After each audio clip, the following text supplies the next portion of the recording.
Minggu depan aku menikah.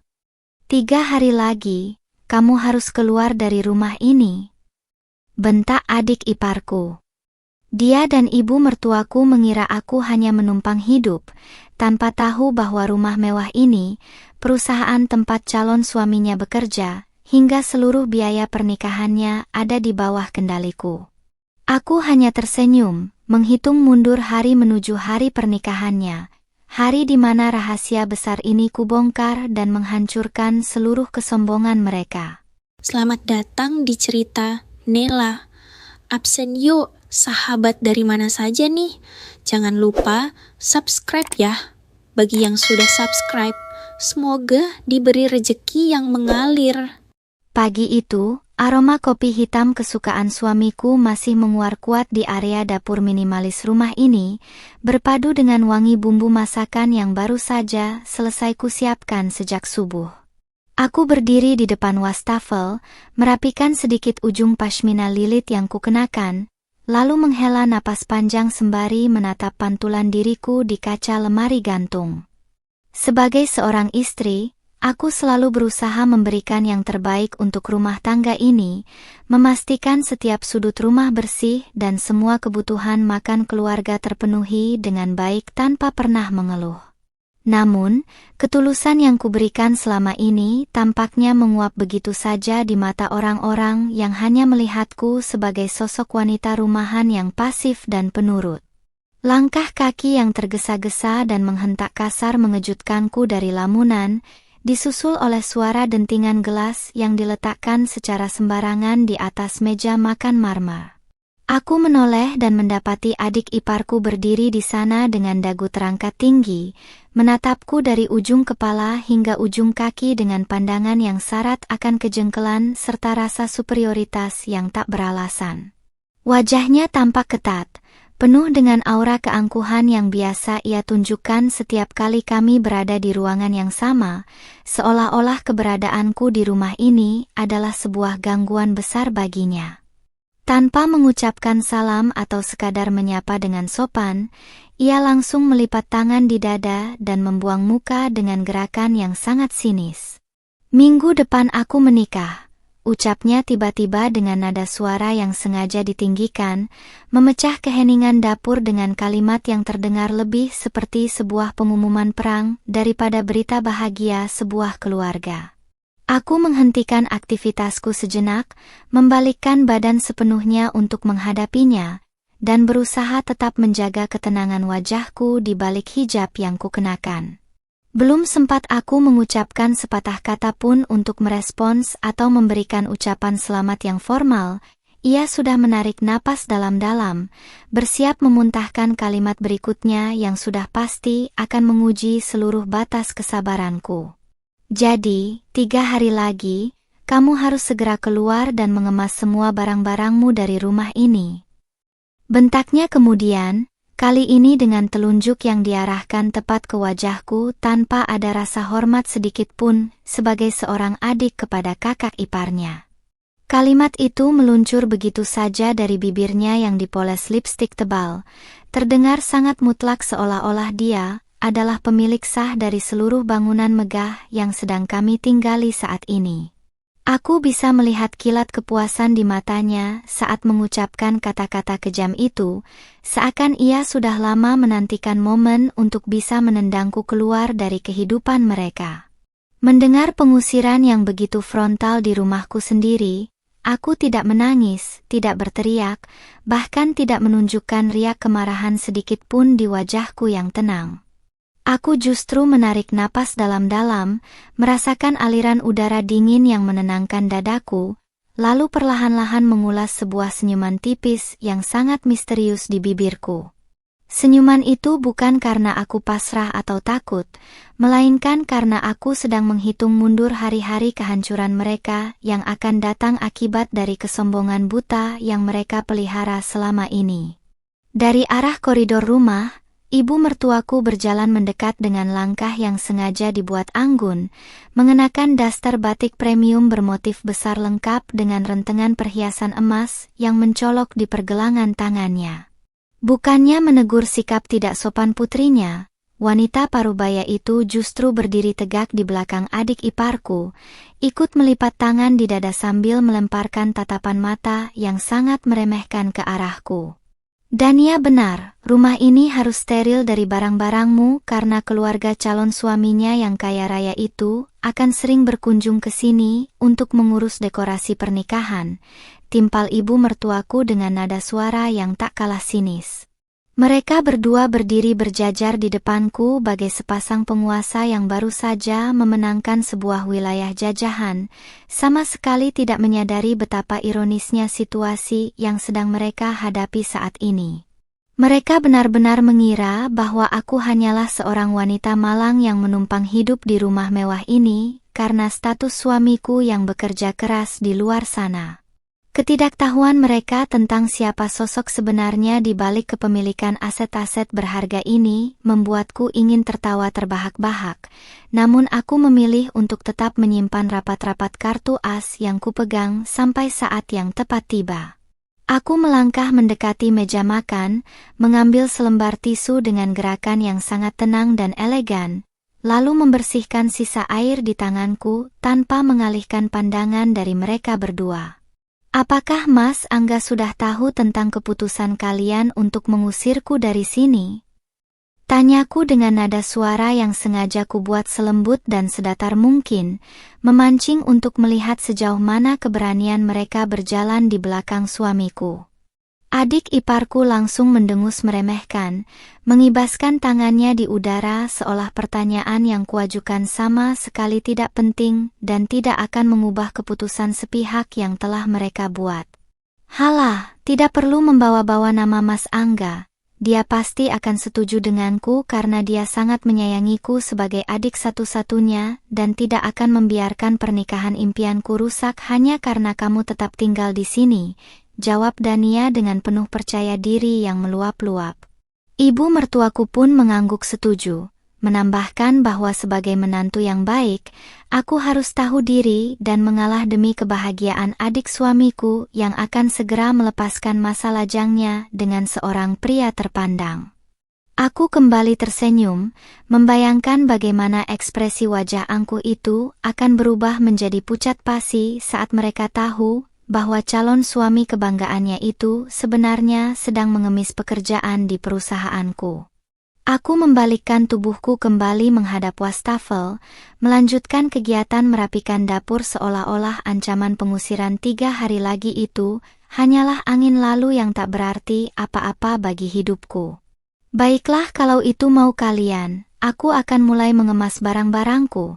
Ucapku tenang tanpa menoleh lagi, membiarkan mereka berdua berjalan pergi meninggalkan dapur dengan tawa kemenangan yang menggema di koridor rumah. Mereka mengira hari ini adalah awal dari penderitaanku, tanpa pernah menyadari bahwa dengan mengusirku, mereka baru saja mengaktifkan bom waktu yang akan menghancurkan seluruh biaya pernikahan, gengsi, dan masa depan mereka tepat di hari sakral itu nanti.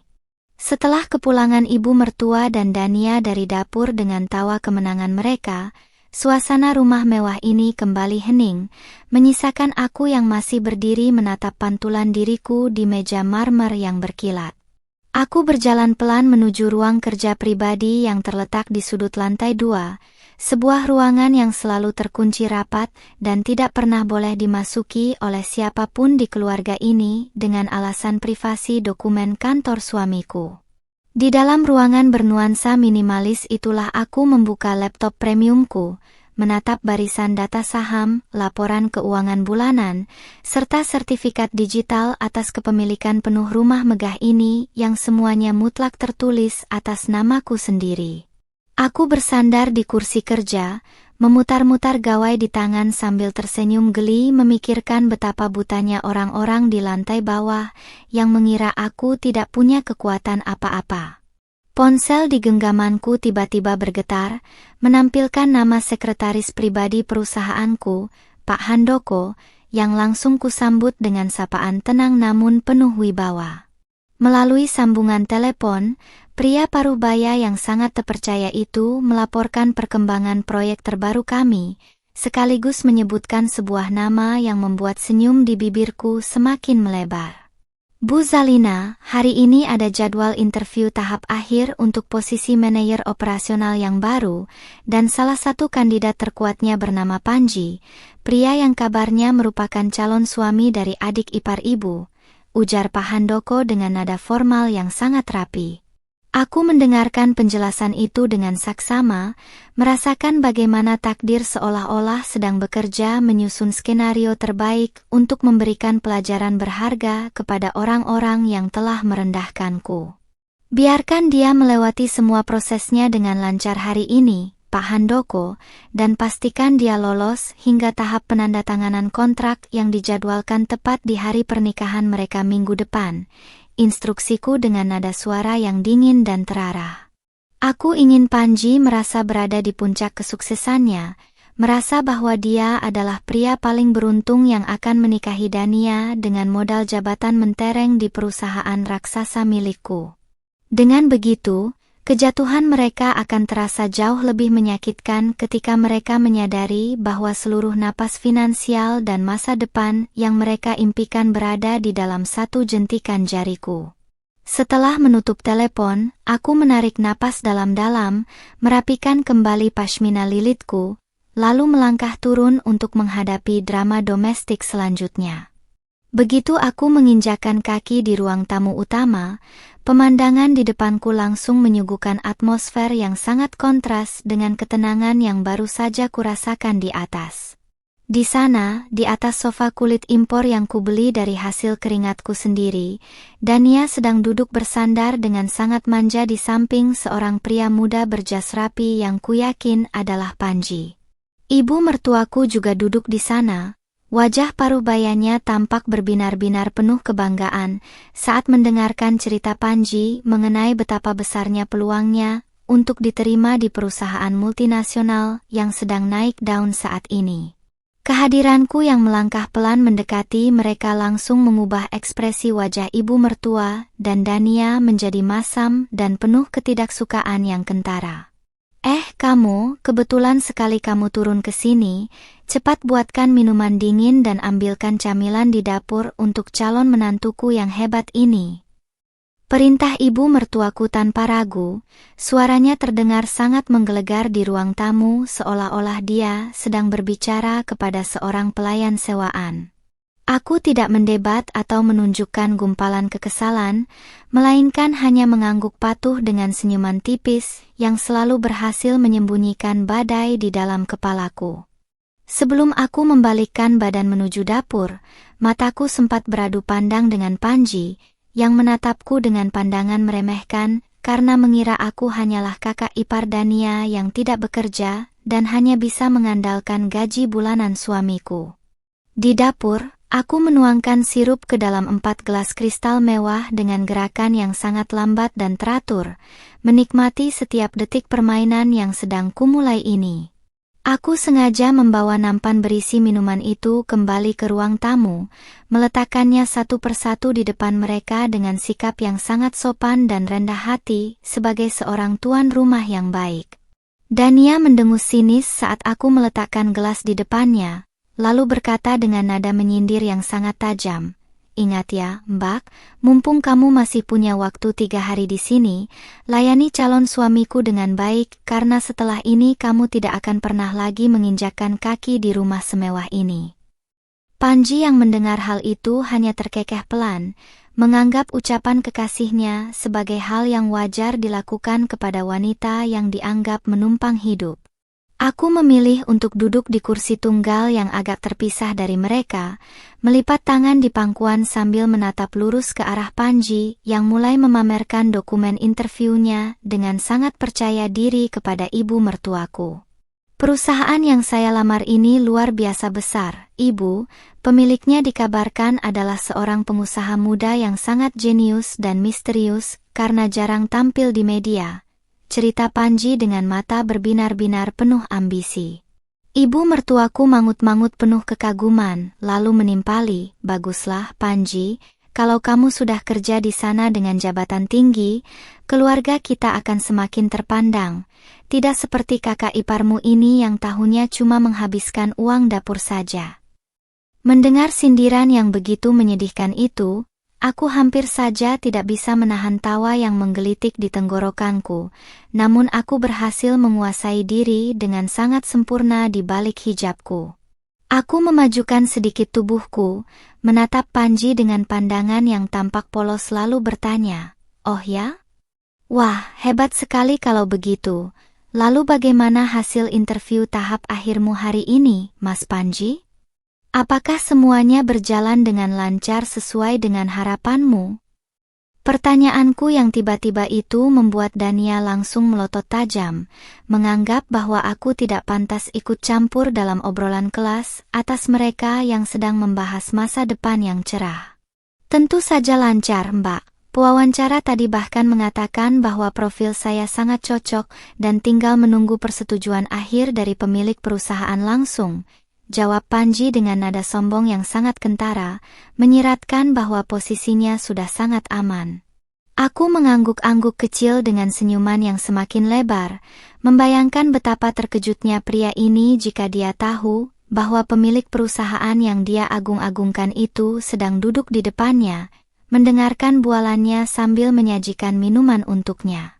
3 hari lagi aku akan keluar dari rumah ini seperti yang mereka inginkan. Namun bersamaan dengan langkah kakiku keluar, seluruh fasilitas dan kenyamanan yang mereka nikmati juga akan ikut terseret pergi tanpa bersisa.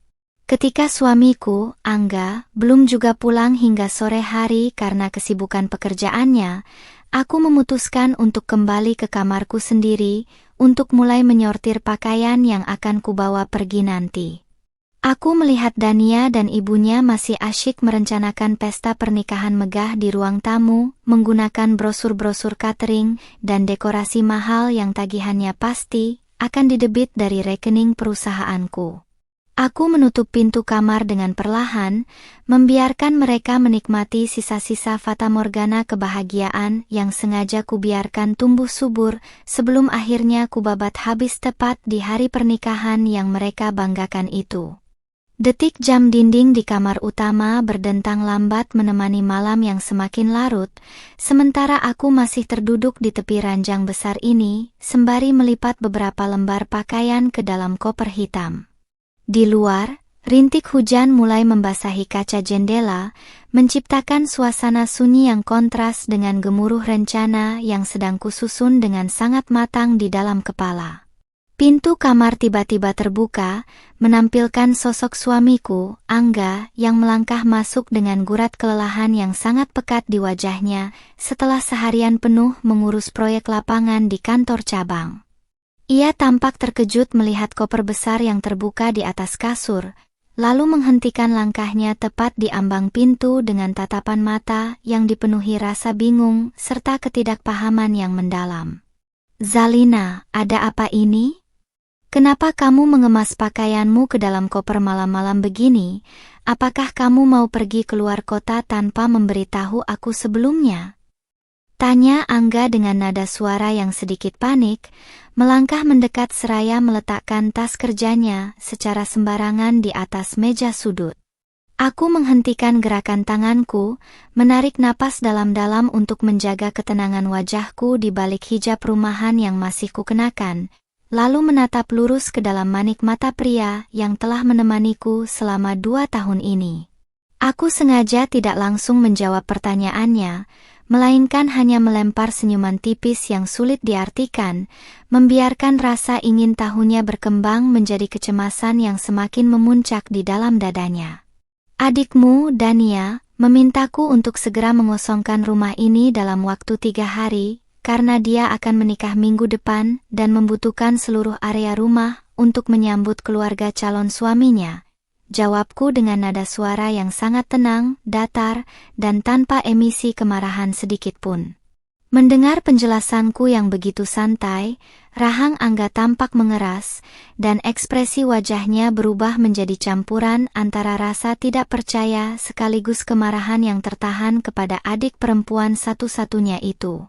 Ia langsung berbalik arah, hendak melangkah keluar kamar untuk mendatangi kamar Dania di ujung koridor lantai bawah guna meminta penjelasan atas tindakan sepihak yang sangat keterlaluan tersebut. Aku segera menahan lengannya dengan lembut namun penuh penekanan, menghentikan langkah suamiku sebelum dia sempat membuat keributan yang bisa merusak skenario indah yang telah kusiapkan sejak awal. Jangan sekarang Mas, biarkan saja mereka melakukan apa yang ingin mereka lakukan.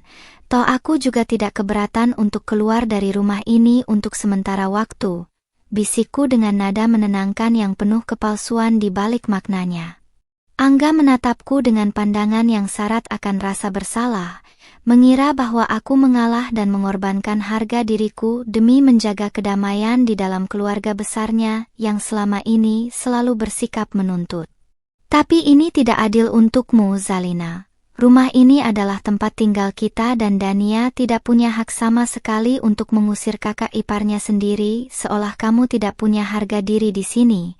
Protes Angga dengan suara yang bergetar menahan amarah yang kian memuncak. Dia benar-benar tidak tahu bahwa rumah megah ini bukan dibeli dari uang tabungannya, melainkan murni aset milik perusahaanku yang sengaja kubalik nama, atas namaku sendiri jauh sebelum kami memutuskan untuk menikah.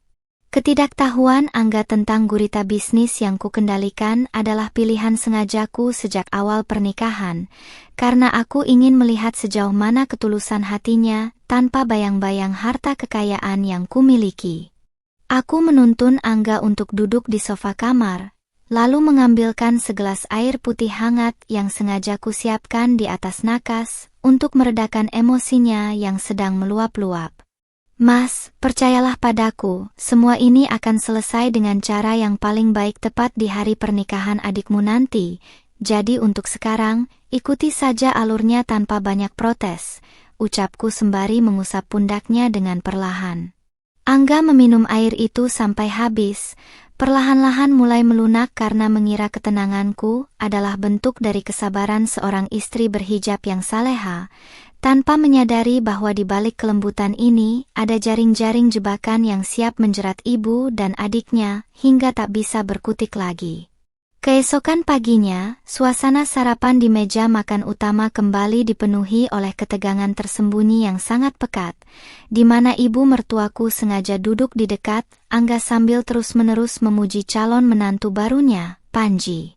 Sementara itu, Dania sibuk melirikku dengan senyuman kemenangan yang sangat menyebalkan setiap kali aku meletakkan piring-piring makanan di atas meja marmer tersebut.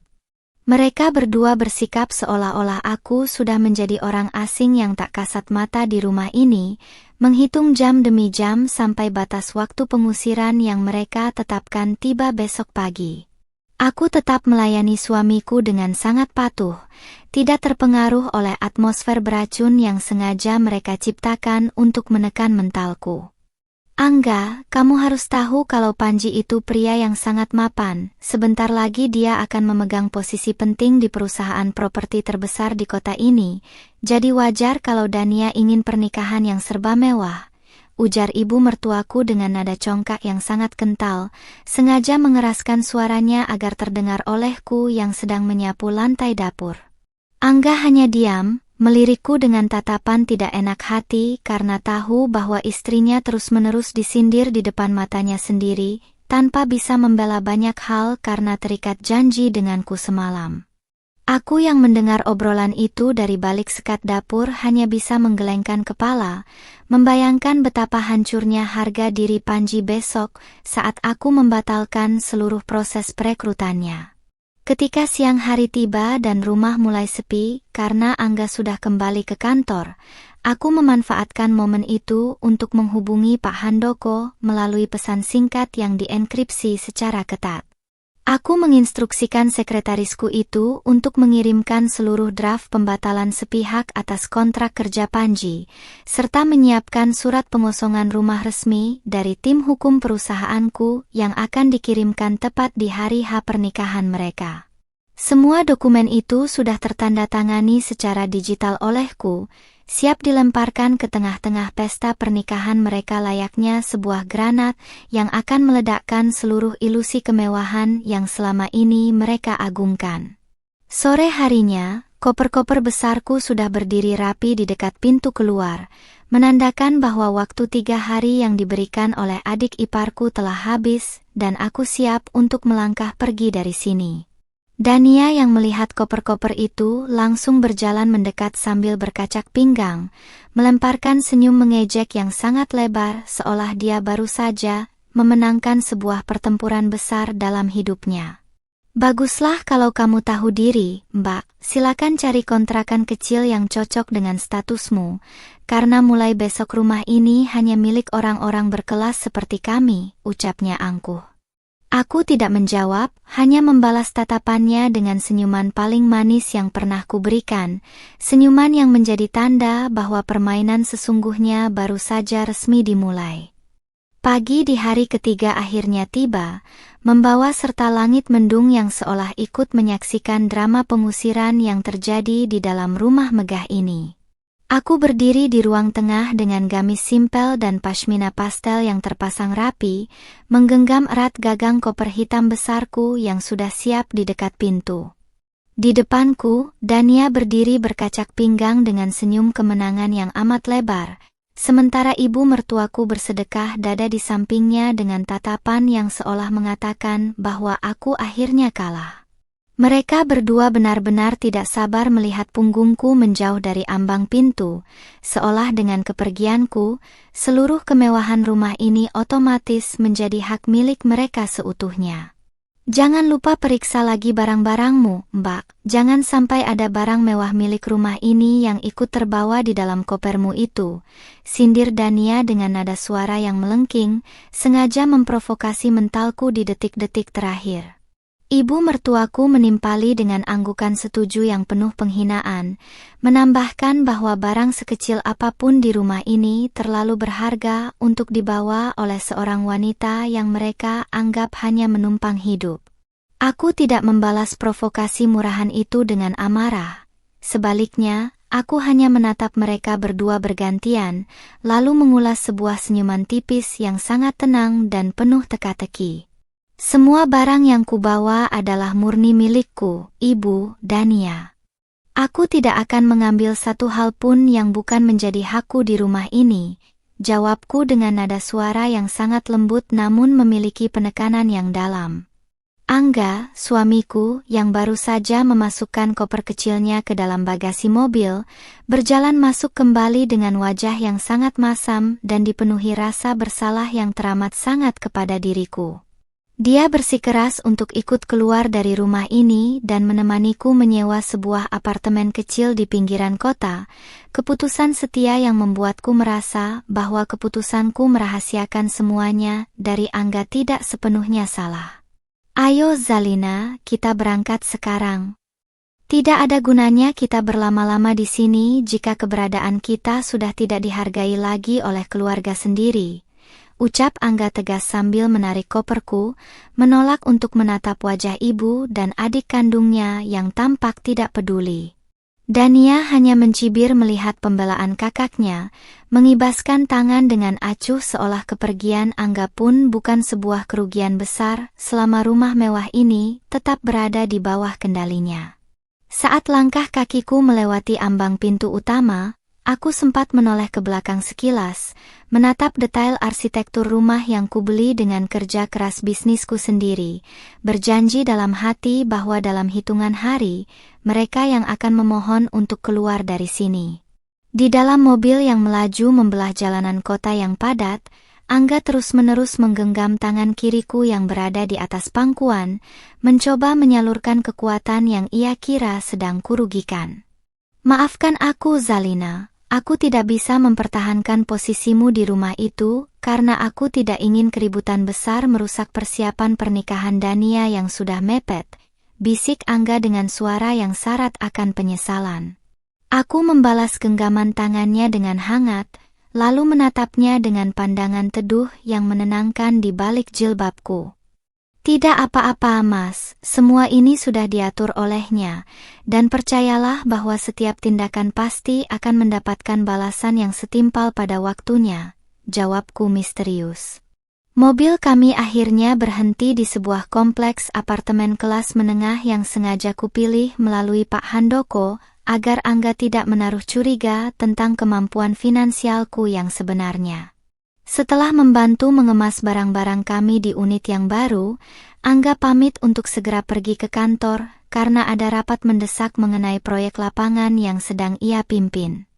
Begitu pintu apartemen tertutup rapat dan aku benar-benar sendirian, kelembutan di wajahku seketika berganti dengan ekspresi dingin yang penuh dengan wibawa seorang pemimpin besar.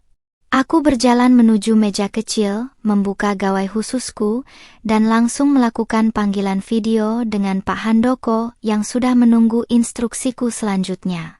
Semua berjalan sesuai rencana, Bu Zalina. Tim hukum kita sudah merampungkan berkas pembatalan sepihak untuk saudara Panji, dan surat perintah pengosongan rumah juga sudah dilegalisasi. Lapor Pak Handoko dari balik layar kaca dengan sikap yang sangat hormat. Mendengar laporan yang sangat rapi itu, aku mengangguk puas seraya memikirkan betapa sempurnanya garis waktu yang sedang kupermainkan ini. Aku memerintahkan Pak Handoko untuk menahan semua dokumen itu hingga hari H pernikahan Dania, tepat di saat resepsi mewah mereka sedang berlangsung di sebuah hotel yang anggarannya juga secara tidak langsung bersumber dari anak perusahaan milikku.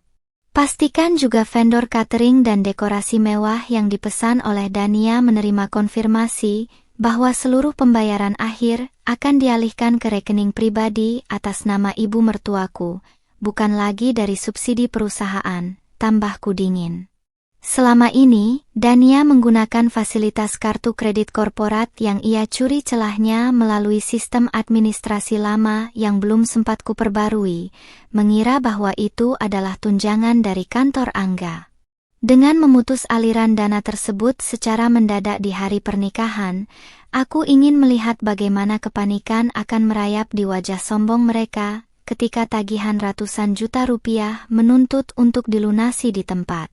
Sore harinya, aku menerima pesan singkat dari Dania yang berisi foto-foto gaun pengantin mewahnya yang baru saja selesai diukur, lengkap dengan kalimat sindiran yang sangat kekanak-kanakan. Lihat ini, Mbak, gaun mewah yang tidak akan pernah bisa kamu beli seumur hidupmu. Untung saja kamu sudah keluar dari rumah, jadi auranya tidak rusak oleh kehadiran orang miskin, tulisnya dalam pesan tersebut. Aku hanya membaca pesan itu tanpa berniat untuk membalasnya, lalu menghapusnya dengan sekali sentuh sembari tersenyum geli. Alangkah malangnya gadis itu, menari-nari di atas bara api yang menyala tanpa menyadari bahwa gaun yang ia pamerkan diproduksi oleh butik ternama yang seluruh saham utamanya berada di bawah kendali tanganku. Malam kembali turun menyelimuti kota, dan dari jendela apartemen ini, aku menatap lampu-lampu jalanan yang berkilauan dengan perasaan yang sangat tenang dan terkendali. 3 hari menuju hari pernikahan Dania akan menjadi 3 hari paling tenang dalam hidupku, sekaligus menjadi masa tenang sebelum badai besar menghantam keluarga mertuaku tanpa ampun. Aku merapatkan pashminaku, lalu berjalan menuju sajadah untuk menunaikan ibadah, menyerahkan segala hasil akhir dari keadilan yang sedang kutegakkan ini kepada sang pemilik kehidupan. Mereka telah memilih untuk mengusirku dengan cara yang sangat hina, maka mereka juga harus bersiap menerima kehancuran harga diri dengan cara yang paling spektakuler. 2 hari menjelang pernikahan Dania, suasana di apartemen kecil tempatku dan Angga tinggal sementara terasa begitu damai dan tenang, jauh dari hiruk-pikuk drama keluarga. Angga berangkat kerja sejak pagi buta dengan kecupan hangat di keningku, berulang kali meminta maaf karena harus meninggalkanku sendirian di tempat yang ia anggap kurang layak ini.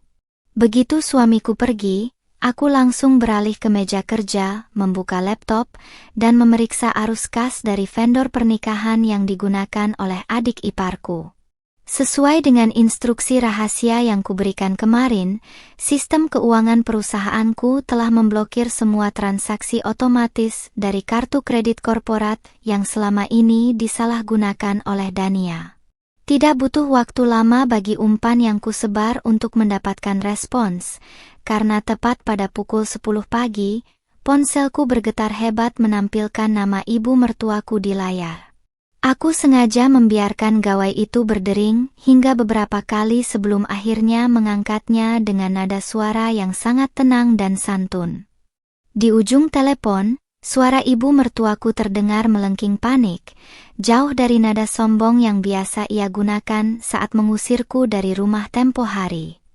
Ia berteriak mengatakan bahwa pihak vendor dekorasi dan catering mewah tiba-tiba menolak melanjutkan persiapan karena pembayaran kartu kredit mereka ditolak oleh sistem perbankan.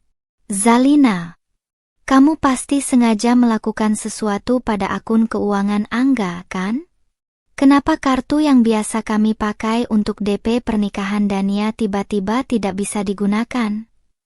Tuduh ibu mertuaku tanpa dasar dengan napas yang memburu karena panik. Aku menjauhkan sedikit ponsel dari telingaku, lalu mengulas senyuman tipis sembari memandangi kuku jariku dengan sangat santai di balik meja kerja apartemen. Saya tidak tahu apa-apa tentang kartu itu, Ibu. Bukankah sejak awal yang mengurus semua fasilitas itu adalah kantor tempat Mas Angga bekerja? Mungkin saja pihak manajemen pusat sedang melakukan audit berkala, jawabku dengan nada polos yang sangat terjaga. Mendengar jawabanku yang terdengar tidak tahu apa-apa, ibu mertuaku mendengus geram lalu mematikan sambungan telepon secara sepihak tanpa mengucapkan kata perpisahan yang layak. Aku tahu persis apa yang akan mereka lakukan selanjutnya. Mereka pasti akan langsung menelepon Angga di kantornya untuk meminta kejelasan dan merengek meminta uang talangan dalam jumlah besar. Namun, mereka tidak tahu bahwa Angga sendiri tidak memiliki akses terhadap dana tak terbatas itu, karena kedudukannya di kantor cabang hanyalah sebagai manajer operasional biasa yang gajinya diatur ketat oleh sistem perusahaanku.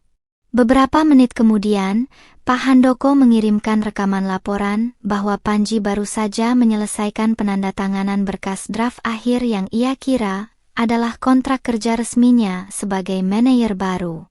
Pria itu tampak sangat semeringah di ruang interview, menjabat tangan tim HRD dengan penuh kebanggaan seolah seluruh dunia kini sudah berada di dalam genggaman tangannya. Pak Handoko mengonfirmasi bahwa dokumen pembatalan sepihak dan surat pemecatan Panji sudah dijadwalkan secara otomatis oleh sistem untuk terkirim ke email pribadinya tepat pada pukul 10 pagi di hari pernikahannya. Sore harinya, Angga pulang ke apartemen dengan wajah yang sangat kusut dan langkah kaki yang tampak begitu berat akibat tekanan dari ibu dan adiknya sejak siang tadi. Ia duduk di sofa, memijat pelipisnya yang berdenyut, lalu bercerita bahwa ibunya baru saja meminta uang tabungan darurat kami sebesar 100 juta rupiah untuk melunasi sisa tagihan catering Dania. Aku berjalan mendekatinya, mengusap punggungnya dengan lembut penuh perhatian sebagai seorang istri, lalu bertanya apakah ia berniat memberikan uang yang merupakan tabungan masa depan kami tersebut. Aku tidak bisa memberikannya, Zalina. Uang itu adalah hakmu untuk masa depan rumah tangga kita, tapi ibu terus menangis dan mengancam akan mencoretku dari keluarga jika pernikahan Dania batal, keluh Angga dengan nada frustrasi. Aku menatap matanya dengan pandangan yang dalam, lalu menggelengkan kepala perlahan seraya memberikan pengertian bahwa mengalah pada tuntutan yang tidak masuk akal hanya akan menyuburkan sifat manja adiknya. Jangan berikan, Mas, biarkan mereka belajar bertanggung jawab atas kemewahan yang mereka pilih sendiri. Lagi pula besok adalah hari besar mereka, semuanya pasti akan menemukan jalan keluar, bujukku lembut. Angga akhirnya setuju dengan saranku dan memutuskan untuk mematikan ponselnya malam itu agar tidak lagi diganggu oleh teror panggilan dari rumah utama yang kian menjadi-jadi. Sementara di tempat lain, aku bisa membayangkan betapa paniknya Dania dan ibu mertuaku yang harus memutar otak, mencari pinjaman kilat ke sana kemari demi menutupi rasa gengsi di hadapan keluarga besar Panji. Mereka terpaksa menggunakan uang simpanan pribadi dan menjual beberapa perhiasan emas demi memastikan acara akad nikah dan resepsi yang tinggal hitungan jam itu bisa tetap berjalan sesuai rencana. Malam semakin larut ketika sebuah pesan singkat masuk ke ponsel pribadiku dari nomor Dania yang tampaknya dikirim menggunakan sisa-sisa keberaniannya yang tersisa.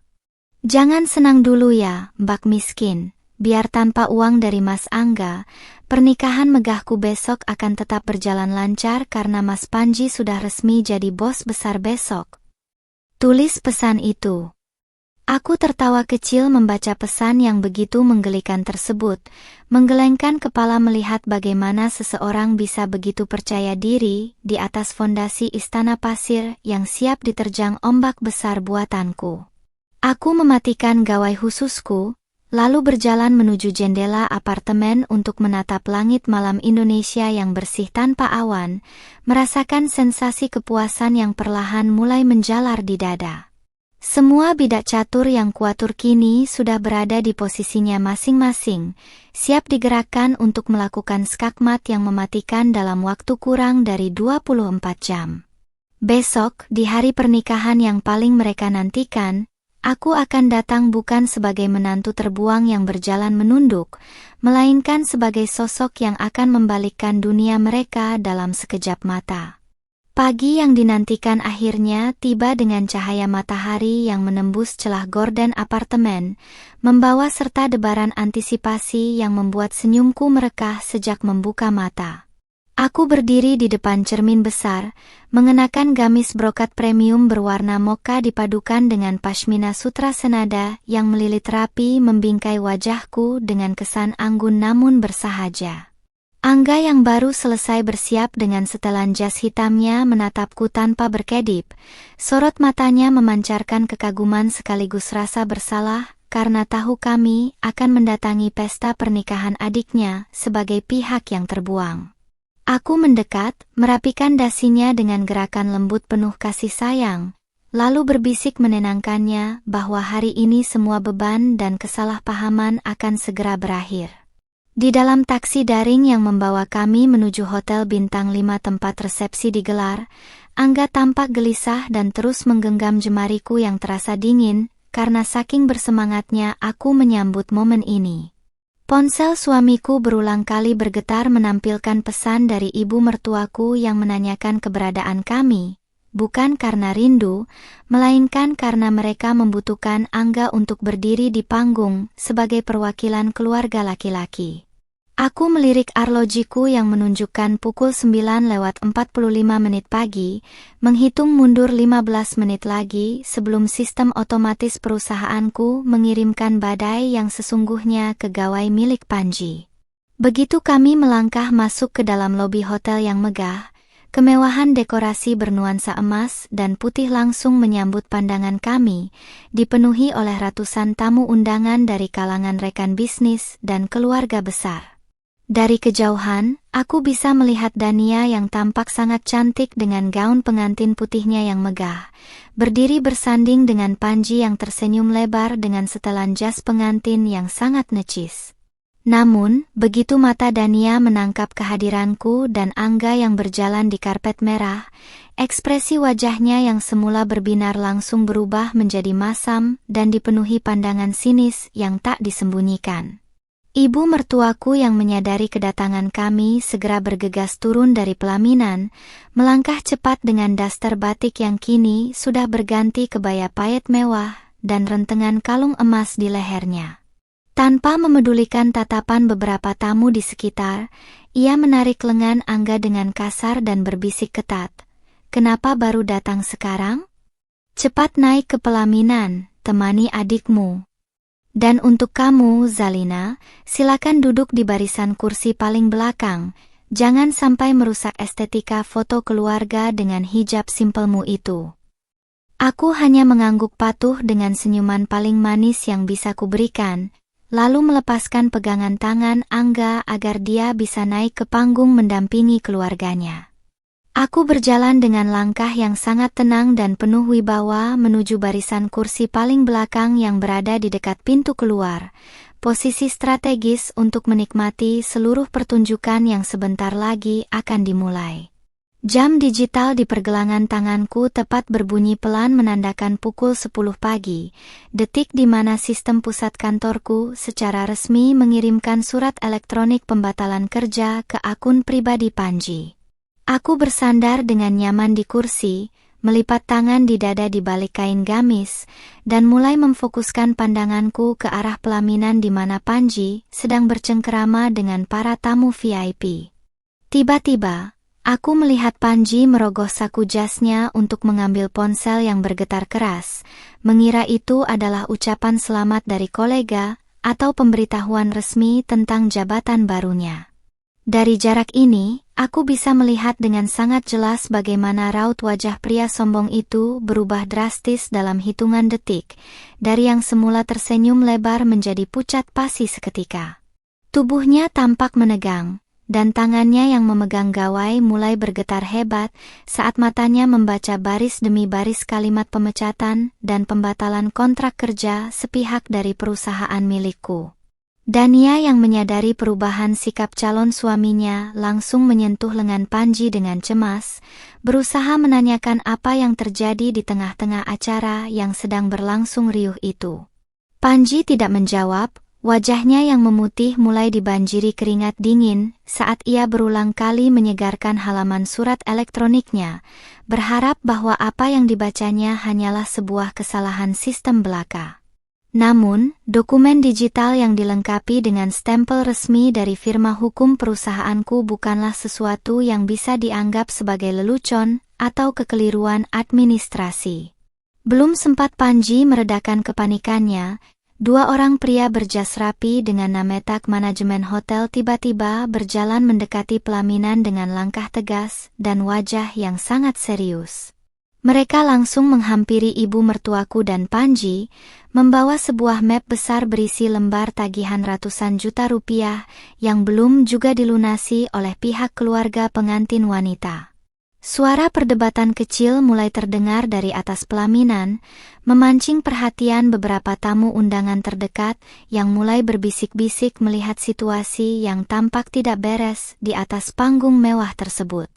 Maaf Bapak dan Ibu, sesuai dengan instruksi dari sistem pusat, kartu kredit korporat yang Anda gunakan untuk jaminan pelunasan hari ini telah diblokir karena status penyalahgunaan dana, ucap salah satu pihak manajemen hotel dengan suara yang cukup terdengar oleh barisan depan. Dania langsung berteriak histeris tidak terima, menunjuk-nunjuk pihak hotel dengan angkuh sembari mengatakan bahwa calon suaminya adalah manajer besar di perusahaan raksasa yang tidak mungkin kekurangan uang. Panji yang mendengar ucapan Dania justru semakin tertunduk lesu, meremas ponselnya dengan frustrasi karena tahu posisi manajer yang dibanggakan adiknya itu sudah menguap menjadi abu. Aku yang menyaksikan seluruh kepanikan itu dari kursi belakang perlahan bangkit berdiri, merapikan sedikit pashmina mocha yang kukenakan agar terlihat sempurna tanpa celah.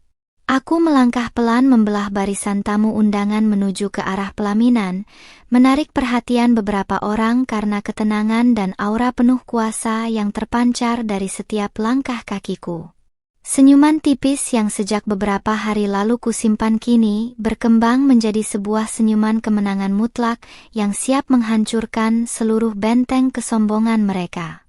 Waktunya telah tiba untuk menunjukkan kepada mereka siapa sebenarnya wanita yang selama ini mereka usir dan rendahkan tanpa ampun. Langkah kakiku yang berbalut sepatu hak rendah melangkah dengan penuh keyakinan di atas karpet merah, membelah keheningan yang perlahan-lahan merayap di antara para tamu undangan. Semua mata di dalam aula mewah itu kini mulai teralih dari kepanikan di atas pelaminan menuju ke arahku, seorang wanita berhijab yang berjalan dengan ketenangan luar biasa di tengah kekacauan. Di atas panggung, ibu mertuaku tampak sedang berdebat sengit dengan pihak manajemen hotel, wajah parubayanya memerah menahan malu sekaligus amarah, karena merasa martabat keluarganya diinjak-injak di depan umum. Sementara itu, Dania masih terus menangis histeris sembari menarik-narik lengan jas Panji yang hanya bisa berdiri mematung seperti kehilangan separuh jiwanya. Begitu aku menapakkan kaki di anak tangga pertama pelaminan, Angga yang sejak tadi berdiri bingung langsung menatapku dengan pandangan mata yang dipenuhi rasa tidak percaya sekaligus khawatir. "Zalina, kenapa kamu naik ke sini?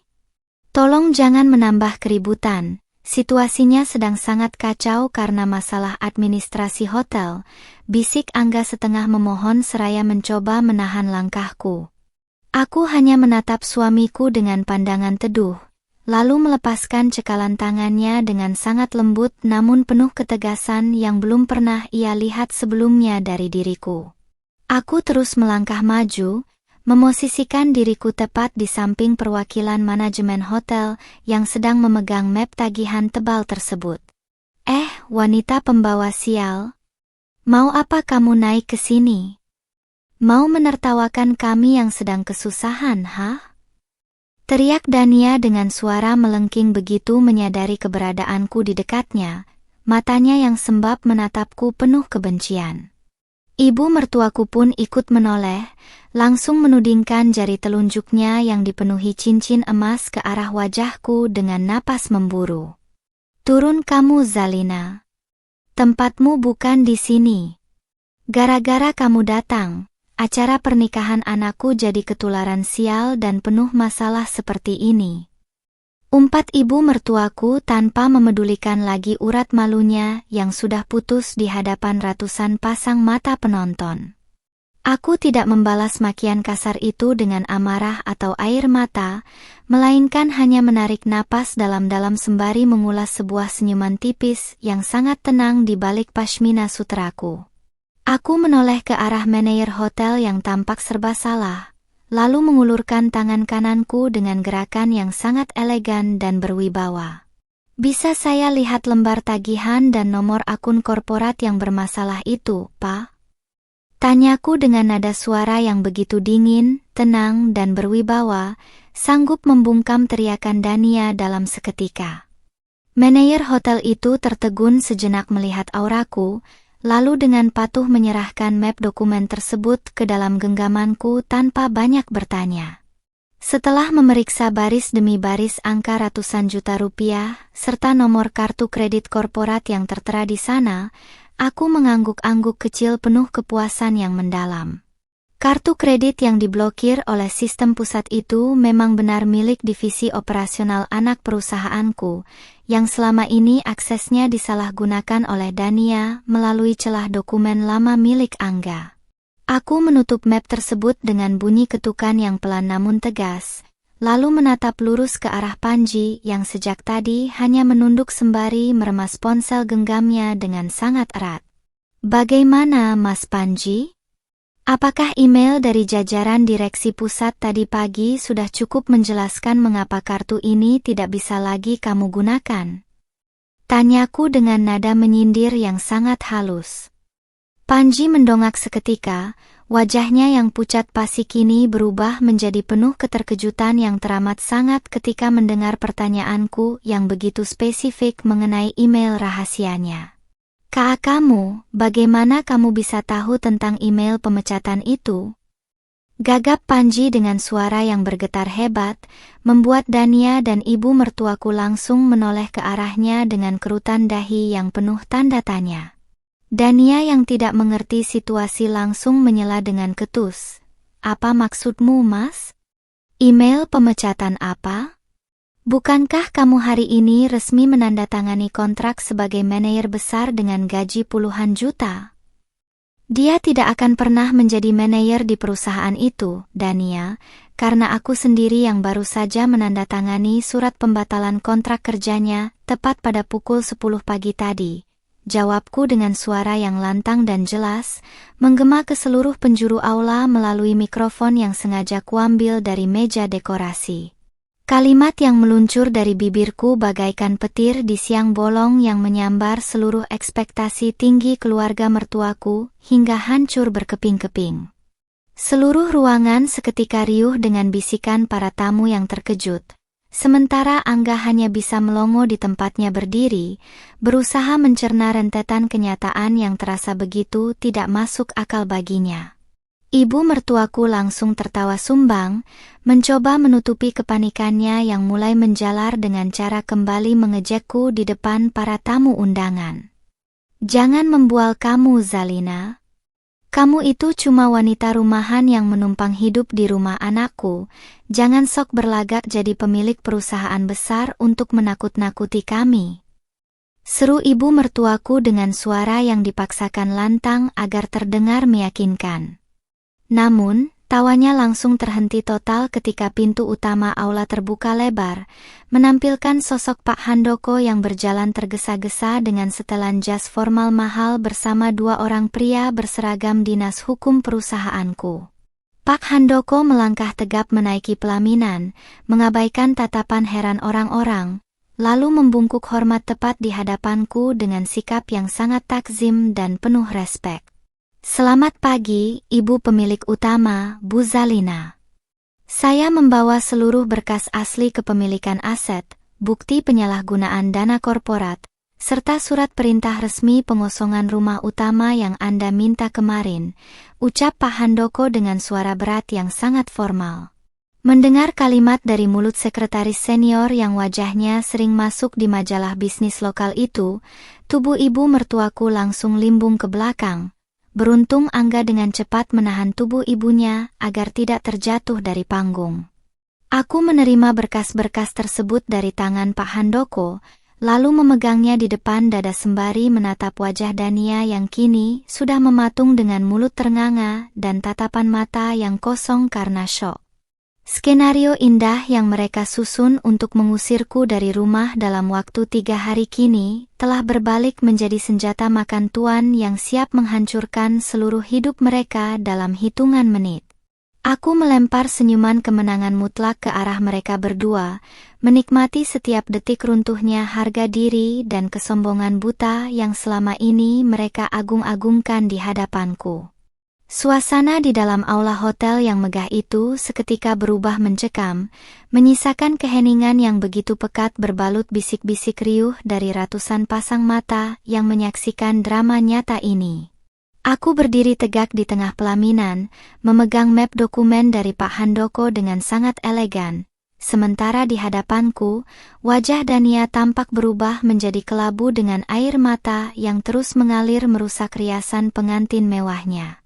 Ibu mertuaku yang baru saja ditopang oleh Angga mencoba menyandarkan tubuhnya pada sandaran kursi pelaminan.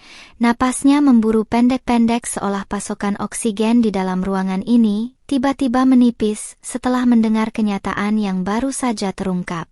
Mereka berdua menatap Pak Handoko lalu beralih menatapku dengan pandangan ketakutan yang teramat sangat, menyadari bahwa wanita berhijab yang selama ini mereka injak-injak ternyata memegang kendali atas seluruh napas hidup mereka.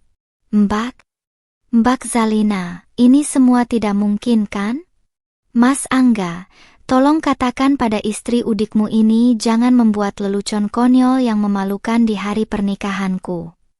Jerit Dania dengan suara parau yang bergetar hebat, mencoba mencari perlindungan di balik punggung kakaknya.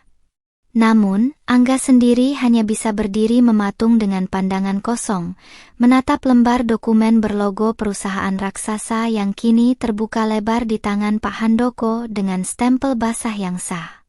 Angga menoleh ke arahku, matanya memancarkan badai kebingungan yang luar biasa, seolah ia baru saja menyadari bahwa wanita yang dinikahinya selama 2 tahun ini memiliki sisi misterius yang sama sekali tidak pernah ia bayangkan sebelumnya.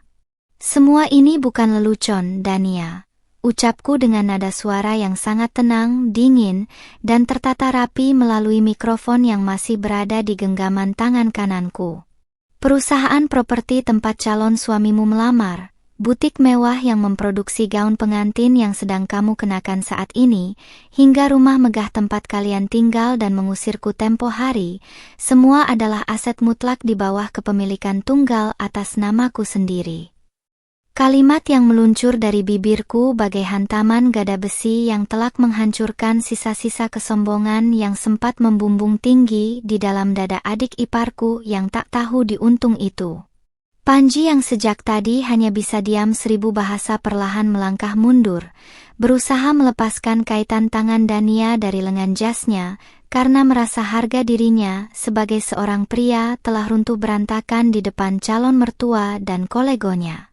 Zalina, tolong, saya tidak tahu apa-apa tentang masalah keluarga kalian, saya hanya melamar pekerjaan secara profesional di perusahaan tersebut. Rintih Panji dengan wajah memelas, mencoba mengemis belas kasihan agar karirnya yang belum sempat dimulai tidak hancur begitu saja hari ini. Aku hanya menatapnya dengan senyuman tipis yang syarat akan penilaian dingin, mengingat betapa angkuhnya pria ini saat menyeruput minuman gratis buatanku di ruang tamu rumahku sendiri beberapa hari yang lalu. Kamu memang melamar secara profesional, Mas Panji, tetapi kamu memilih untuk bersekutu dengan orang-orang yang salah dan ikut merendahkan pemilik tempat kamu mencari nafkah.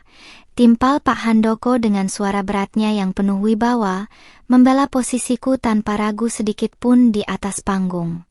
Pak Handoko kemudian menyerahkan draft rincian aliran dana korporat kepada pihak manajemen hotel yang sejak tadi menunggu kepastian pembayaran tagihan acara resepsi yang bernilai ratusan juta tersebut. Pihak hotel yang melihat dokumen resmi itu langsung mengangguk paham dan segera melangkah mendekati ibu mertuaku untuk menagih sisa pembayaran secara tunai atau menggunakan rekening pribadi saat itu juga. Ibu, karena jaminan kartu kredit perusahaan telah resmi dibatalkan oleh Ibu Zalina selaku pemilik sah, mohon untuk segera melunasi sisa tagihan sebesar 350 juta rupiah sekarang, atau kami terpaksa menghentikan seluruh layanan catering dan hiburan detik ini juga, tegas manajer hotel dengan sikap yang tidak bisa dinegosiasikan lagi. Mendengar angka nominal yang begitu besar disebut di depan umum, ibu mertuaku langsung memegangi dadanya yang sesak. Perhiasan emas beruntung yang ia pamerkan di lehernya kini terasa seperti jerat tali yang mencekik harga dirinya di hadapan besan dan para tamu terpandang. Ia menatap Angga dengan tatapan memohon yang sangat menyedihkan, berharap anak laki-lakinya itu bisa mengeluarkan mukjizat keuangan untuk menyelamatkan muka keluarga. Angga, tolong ibu, nak, bayar tagihan itu dulu. Ibu tidak punya uang sebanyak itu di tabungan pribadi ibu sekarang, bisik ibu mertuaku dengan suara yang serak dan hampir tidak terdengar. Air mata penyesalan mulai menitik di kerutan wajah parubayanya.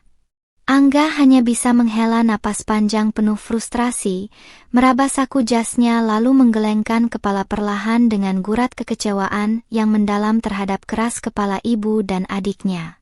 Aku sudah bilang dari kemarin, ibu, uang tabunganku tidak akan cukup untuk menutupi kemewahan pesta ini, dan ibu melarangku membawa-bawa nama Zalina karena menganggapnya miskin. Jawab Angga dengan nada penuh penekanan yang syarat akan kepasrahan. Dania yang melihat calon suaminya mulai menjauh dan ibunya yang terkulai lemas langsung jatuh terduduk di atas lantai pelaminan yang beralas karpet bludru, menangis sejadi-jadinya tanpa memedulikan lagi pandangan sinis dari keluarga besar Panji yang mulai beranjak meninggalkan aula satu persatu. Gaun pengantin mewah yang ia banggakan tempo hari kini tampak begitu kontras dengan posisinya yang malang, membuktikan bahwa seluruh kemewahan tiruan yang ia curi dari fasilitas perusahaanku telah menguap tanpa sisa. Aku memperhatikan pemandangan itu dari atas panggung dengan hati yang sangat tenang, merasakan bahwa keadilan yang kutegakkan telah sampai pada puncaknya tanpa perlu mengotori tanganku dengan amarah yang meledak-ledak. Aku melangkah mendekati suamiku, menggenggam jemarinya yang dingin untuk memberikan sedikit kehangatan di tengah badai domestik yang sedang memporak-porandakan keluarganya ini. Ayo, Mas Angga, tugas kita di sini sudah selesai, biarkan mereka menyelesaikan sisa konsekuensi dari perbuatan dan kesombongan yang mereka pilih sendiri. Ajakku lembut sembari merapikan sedikit lipatan pashmina sutraku yang masih terpasang sempurna. Angga menatapku lama, mencari sisa-sisa kehangatan istri yang dikenalnya, lalu mengangguk setuju dengan keputusan yang kuambil, memilih untuk berjalan bersamaku meninggalkan panggung sandiwara yang telah usai ini.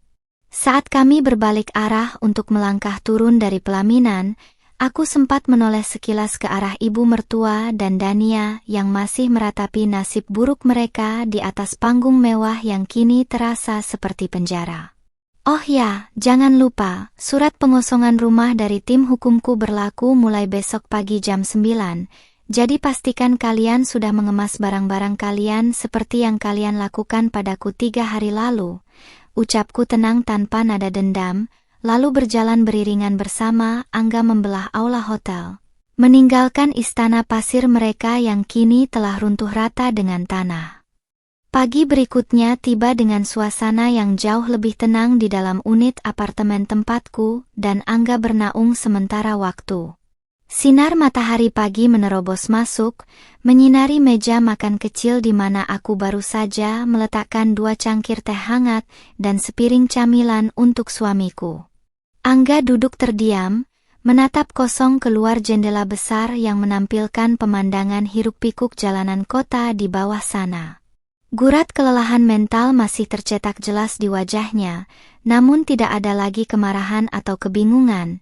Yang tersisa hanyalah sebuah penerimaan emosional setelah ia mengetahui seluruh kebenaran tentang siapa sosok wanita berhijab yang dinikahinya ini. Aku melangkah mendekat, duduk di sampingnya seraya mengulas sebuah senyuman tipis yang tulus untuk meredakan kecanggungan yang sempat menggantung di antara kami sejak kemarin. Angga menoleh, meraih jemariku lembut, lalu menghela napas panjang sebelum membuka suara dengan nada yang syarat akan rasa bersalah. Zalina, maafkan aku karena selama ini tidak pernah menyadari beban yang kamu pikul sendirian, dan maaf atas semua perlakuan buruk yang dilakukan oleh ibu serta adikku kepadamu di rumah itu, bisiknya dengan suara yang bergetar. Aku membalas genggaman tangannya, menggelengkan kepala perlahan untuk mengisyaratkan bahwa aku sama sekali tidak pernah menyalahkannya atas badai yang terjadi. Belum sempat kami melanjutkan obrolan mendalam itu, ponsel pribadi Angga yang diletakkan di atas meja makan bergetar hebat secara terus-menerus, memecah keheningan ruangan. Layar gawai menampilkan nama ibu mertuaku, yang sejak subuh tadi rupanya telah mengirimkan puluhan pesan singkat berisi permohonan maaf dan tangisan penyesalan. Angga menatapku seolah meminta izin, dan setelah aku mengangguk pelan memberikan persetujuan, ia menekan tombol pengeras suara agar aku bisa mendengarkan apa yang ingin disampaikan oleh ibunya di ujung telepon sana. Suara tangisan histeris yang sangat parau langsung memenuhi penjuru ruangan begitu sambungan telepon terbuka, meruntuhkan seluruh sisa kesombongan yang dulu kerap bergaung di rumah utama. Angga, tolong bilang pada Zalina, ibu mohon maaf yang sebesar-besarnya, nak. Jangan usir kami dari rumah ini, tim hukum perusahaannya sudah berdiri di depan pagar bersama petugas keamanan. Ratap ibu mertuaku dengan suara yang terputus-putus akibat rasa panik yang teramat sangat. Di latar belakang telepon, aku juga bisa mendengar suara Dania yang sedang menangis meraung-raung, meratapi nasib pernikahannya yang batal total sekaligus ancaman kehilangan tempat tinggal mewah mereka. Angga memejamkan matanya rapat-rapat, menahan rasa perih di hatinya melihat kehancuran keluarganya sendiri akibat dari sifat serakah dan tinggi hati yang mereka pelihara selama ini. Ibu, keputusan itu sepenuhnya berada di tangan Zalina sekarang, karena rumah itu adalah hak miliknya yang sah secara hukum, bukan milikku, jawab Angga dengan nada suara yang tegas namun terdengar berat. Mendengar jawaban anak laki-lakinya, ibu mertuaku semakin histeris, memohon-mohon agar diberikan kesempatan sekali lagi untuk bertemu denganku dan meminta maaf secara langsung di hadapanku. Aku mengambil alih ponsel dari tangan Angga, lalu mendekatkannya ke arahku dengan ketenangan yang tetap terjaga sempurna tanpa ada riak dendam yang meledak-ledak. Ibu, 3 hari yang lalu, Dania berdiri di dapurku dan memberiku waktu 3 hari, untuk mengemasi seluruh barang-barangku tanpa memedulikan kemana aku harus pergi. Ucapku tenang, membuat suara tangisan di ujung telepon seketika terhenti, digantikan oleh keheningan yang syarat akan rasa malu yang mendalam.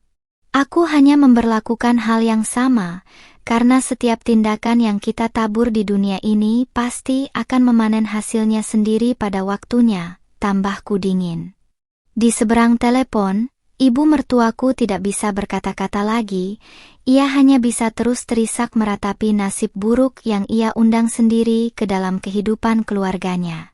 Sesuai dengan draft instruksi yang kuberikan kepada Pak Handoko, aku tidak akan memenjarakan mereka atas kasus penyalahgunaan dana korporat, namun aku tetap tidak akan membiarkan mereka menikmati 1 sen pun fasilitas mewah milik perusahaanku lagi.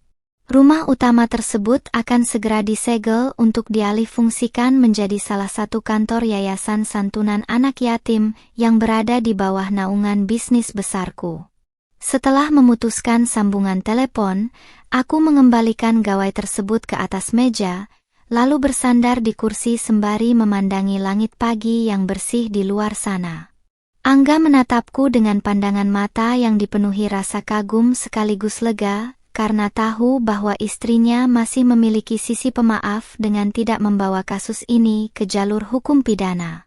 Terima kasih Zalina, terima kasih karena masih memberikan mereka kesempatan untuk memperbaiki diri meskipun mereka telah berbuat sangat kejam kepadamu, ucap Angga tulus seraya mengecup punggung tanganku dengan penuh rasa hormat. Sore harinya, Pak Handoko mengirimkan foto-foto laporan melalui pesan singkat yang memperlihatkan gerbang rumah utama yang kini telah digembok rapat dengan papan pengumuman resmi terpasang di depannya. Ibu mertuaku dan Dania terlihat sedang menaikkan koper-koper pakaian mereka ke dalam sebuah mobil bak sewaan dengan wajah yang tertunduk lesu penuh rasa malu di hadapan para tetangga kompleks. Tidak ada lagi gaun pengantin mewah. Tidak ada lagi rentengan perhiasan emas yang dipamerkan, dan tidak ada lagi tawa keangkuhan yang biasa menggema di koridor rumah megah itu. Aku menghapus foto-foto tersebut dari layar ponselku dengan satu gerakan sentuhan ringan, menandakan bahwa babak drama domestik yang melelahkan ini telah resmi usai dari lembaran hidupku. Kini, aku bisa kembali fokus membangun masa depan yang baru bersama Angga, tanpa perlu lagi menghadapi atmosfer beracun dan gangguan dari orang-orang yang hanya menilai seseorang dari luarnya saja. Aku merapikan pashmina sutra yang kukenakan, lalu beranjak menuju dapur untuk menyiapkan makan malam bagi suamiku, menikmati status baruku sebagai pemenang sejati di balik layar tersematnya senyuman kemenangan yang hakiki. 1 bulan telah berlalu sejak badai besar di hari pernikahan Dania meruntuhkan seluruh dinding kesombongan keluarga mertuaku, dan kini waktu telah membawa banyak perubahan yang menenangkan. Aku berdiri di balkon sebuah gria tawang modern yang terletak di pusat kota Jakarta, menikmati embusan angin sore yang memainkan ujung pashmina sutra yang kukenakan dengan lembut. Tempat ini adalah rumah baru kami, sebuah kediaman yang sengaja kupilih bersama Angga untuk memulai lembaran hidup yang benar-benar bersih, jauh dari bayang-bayang masa lalu yang kelam. Di bawah sana, siluet gedung-gedung bertingkat berpadu dengan guratan langit senja Indonesia yang keemasan, menciptakan pemandangan yang begitu damai, sedamai hatiku yang telah berhasil melewati ujian kesabaran ini. Angga berjalan mendekat dari arah ruang tengah, membawakan seangkring teh melati hangat lalu meletakkannya di atas meja kaca kecil yang berada di samping tempatku bersandar. Ia melingkarkan tangannya di bahuku dengan penuh kasih sayang, sebuah gestur hangat yang kini terasa jauh lebih lepas tanpa ada lagi beban rasa bersalah yang dulu selalu menghantui raut wajahnya. Sejak mengetahui statusku yang sebenarnya sebagai pemilik tunggal perusahaan raksasa tempatnya bekerja, Angga memilih untuk tetap bersikap profesional di kantor dan tetap menjadi sosok suami yang rendah hati serta pelindung yang hebat di dalam rumah tangga kami. Hubungan kami justru semakin menguat karena fondasi keterbukaan dan rasa saling menghargai yang kini tertanam begitu dalam di antara kami berdua. Pak Handoko baru saja mengirimkan laporan bulanan yayasan, Zalina. Rumah lama kita sekarang sudah sepenuhnya beroperasi menjadi rumah singgah dan pusat pendidikan bagi anak-anak yatim, ujar Angga lembut sembari menyesap teh hangatnya. Mendengar kabar tersebut, Sebuah senyuman kebahagiaan yang tulus terukir di bibirku, membayangkan tempat yang dulunya dipenuhi aura keangkuhan dan caci maki kini telah berubah menjadi ladang pahala yang dipenuhi suara tawa riang anak-anak yang membutuhkan. Mengalihfungsikan aset mewah tersebut adalah keputusan terbaik yang pernah kuambil, karena bagiku, harta kekayaan sejati bukanlah untuk dipamerkan dengan kesombongan, melainkan untuk membawa kebermanfaatan bagi sesama. Sementara itu, kabar tentang ibu mertua dan Dania kudapatkan secara berkala melalui tim hukum perusahaanku yang tetap memantau perkembangan mereka di pinggiran kota. Mereka kini tinggal di sebuah rumah kontrakan sederhana, menjalani hidup yang sangat kontras dengan gaya hidup glamor tiruan yang dulu selalu mereka agung-agungkan di hadapan semua orang. Dania yang batal menikah karena Panji memilih melarikan diri demi menyelamatkan sisa nama baiknya, kini terpaksa bekerja sebagai pramuniaga di sebuah pusat perbelanjaan lokal untuk membantu menopang kebutuhan hidup sehari-hari. Ibu mertuaku pun tidak lagi mengenakan perhiasan emas berujung pamer, karena seluruh simpanannya habis digunakan untuk melunasi sisa denda penalti dari pihak hotel bulan lalu. Angga sempat menjenguk ibu dan adiknya 1 kali minggu lalu untuk memastikan keadaan fisik mereka baik-baik saja, dan ia bercerita bahwa keduanya menangis terseduh-seduh saat menitipkan salam maaf untukku. Mereka menyatakan penyesalan yang teramat sangat, mengakui bahwa kebutaan mereka terhadap harta dan status sosial telah menghancurkan kebahagiaan keluarga mereka sendiri dari dalam. Aku telah memaafkan mereka di dalam hatiku sejak lama, namun aku tetap memilih untuk menjaga jarak yang aman demi kebaikan mentalku dan ketenangan rumah tanggaku bersama Angga ke depannya. Biarlah proses kehidupan yang mandiri ini menjadi madrasah terbaik bagi mereka untuk belajar arti ketulusan, kerja keras, dan cara menghargai sesama manusia tanpa memandang rupa. Kamu tahu, Mas, aku tidak pernah berniat untuk menghancurkan pernikahan Dania atau mempermalukan ibu di depan umum saat itu. Ucapku pelan sembari menatap manik mata suamiku yang teduh di bawah pendar cahaya senja.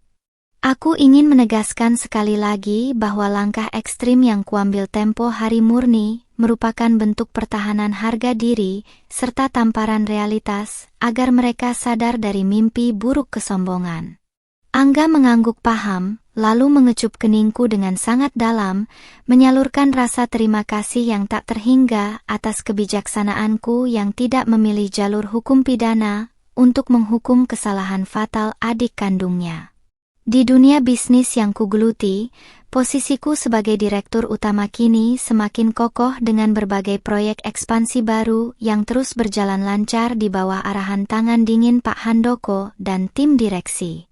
Namun, setiap kali aku melangkah masuk ke dalam ruang rapat megah di kantor pusat, aku selalu mengingatkan diriku untuk tetap menjadi sosok wanita berhijab yang humble dan membumi seperti yang diajarkan oleh kedua orang tuaku.